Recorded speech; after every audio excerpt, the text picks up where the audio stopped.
Hey guys, Chaz with Suncoast Weapons and Tactical here. Just got in a couple new Sig Sauer P320s, and we've noticed a few molding changes on the frames as well as some differences to the slides with this new generation of pistols now that the U.S. Army contract has been won. We're starting to see some of the enhancements that they've done to the platform transfer over to the civilian market as well. Let's go ahead and take a look at a few of those changes. We have an older generation P320 here, which realistically is not that much older. This one came in a couple months back before the announcement was made on the 320 contract. We're going to break both these down and show you exactly what's different between the two pistols. So we're going to go ahead and take the thread protector off the end of the barrel here so we can take it apart. Now, on the frame, initially the chassis looks exactly the same. Let's go ahead and get our newer version taken apart here. All right, keep our slides separate. Now, inside on the chassis, we have the caliber marked at the back end of the trigger. The outside of the frame is not quite as clean. You can see some of the mold marks on the firearm, but you can also see the mold mark where the manual safety is going to go. Now, it's possible that we're going to see a manual safety model here on the civilian side of the market, but let's not rush ahead to that. The texturing is more aggressive on these new frames.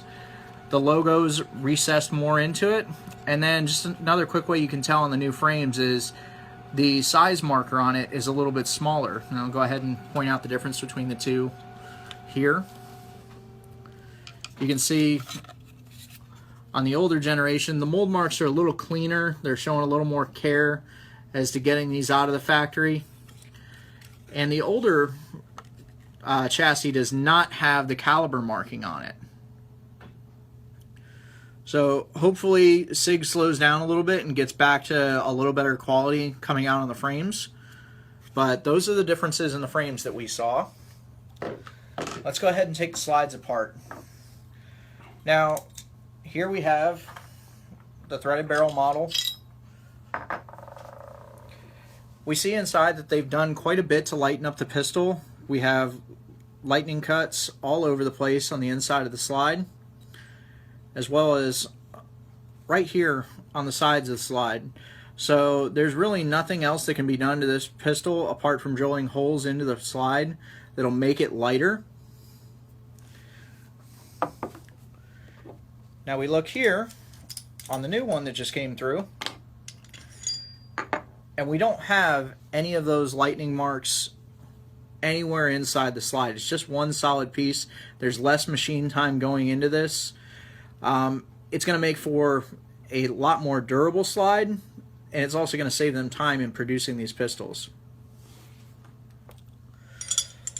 So that's what we've seen on the new 320s. Again, we're probably going to see a manual safety model hit the market here soon. And again, I hope they get that quality control back up to what it was. Thanks for tuning in and checking out the Sig Sauer P320 with me, guys. Have a great day.